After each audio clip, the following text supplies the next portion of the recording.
Today பார்த்தீங்கன்னா பாப்பாவுக்கு வந்து லீவு. நான் வந்து ஃப்ரைடே பண்ண லஞ்ச் பாக்ஸ் ரெசிபி தான் வந்து நான் உங்களோட ஷேர் பண்ணியிருக்கேன்.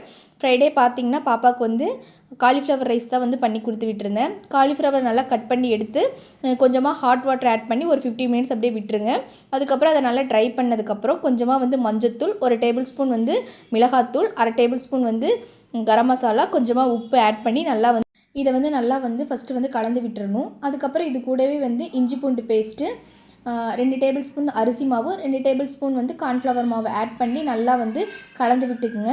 நல்லா கலந்து விட்டதுக்கப்புறம் ஒரு அரை மணி நேரம் வந்து அப்படியே விட்டுருங்க. அதுக்கப்புறம் வந்து நம்ம ஆயிலில் வந்து ஃப்ரை பண்ணி எடுத்துக்கலாம். ஆயில் பார்த்திங்கன்னா கொஞ்சம் நல்லா ஹீட்டாக இருக்கணும். ஹீட்டாக இருக்கிறப்ப நம்ம போட்டு ஒவ்வொன்றா வந்து பொரித்து எடுத்துக்கலாம்.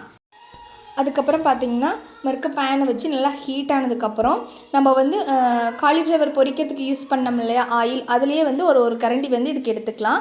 அதுக்கப்புறம் 2 மீடியம் சைஸ் பெரிய வெங்காயம் வந்து கட் பண்ணி ஆட் பண்ணிக்கலாம். இது கூடவே வந்து ஒரு பச்சை மிளகா, அதுக்கப்புறம் கொஞ்சம் இஞ்சி பூண்டு பேஸ்ட் ஆட் பண்ணதுக்கப்புறம் நல்லா கலந்து விட்டதுக்கப்புறம் இதுக்கு வெஜிடபிள்ஸ் பார்த்திங்கன்னா என்னென்ன எடுத்திருக்கேன்னா கேரட்டும் பீன்ஸும் மட்டும் எடுத்திருக்கேன்.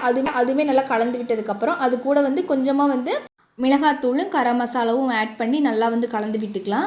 அதுக்கப்புறம் வந்து நம்ம பொரிச்சு வச்சோம் இல்லையா காலிஃப்ளவர், அதையுமே இது கூட நல்லா ஆட் பண்ணதுக்கப்புறம் நம்ம வந்து சாதம் வந்து ஆட் பண்ணிக்கலாம். இது கூட வந்து நான் வந்து 1 ஸ்பூன் சோயா சாஸும் டொமேட்டோ சாஸும் வந்து ஆட் பண்ணியிருக்கேன். இது வேணாம்னாலும் நீங்கள் ஸ்கிப் பண்ணிக்கலாம். ஆட் பண்ணதுக்கப்புறம் நல்லா கலந்து விட்டதுக்கப்புறம் ஃபைனலாக கொஞ்சமாக பெப்பர் தூள் போட்டு இன்னொரு டைம் நல்லா கலந்து விட்டதுக்கப்புறம் காலிஃப்ளவர் ரைஸ் வந்து ரெடி ஆயிடுச்சு.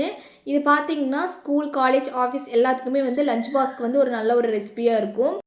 நீங்களுமே இதை ட்ரை பண்ணி பார்த்துட்டு எப்படி இருக்குன்னு சொல்லி கமெண்டில் சொல்லுங்கள்.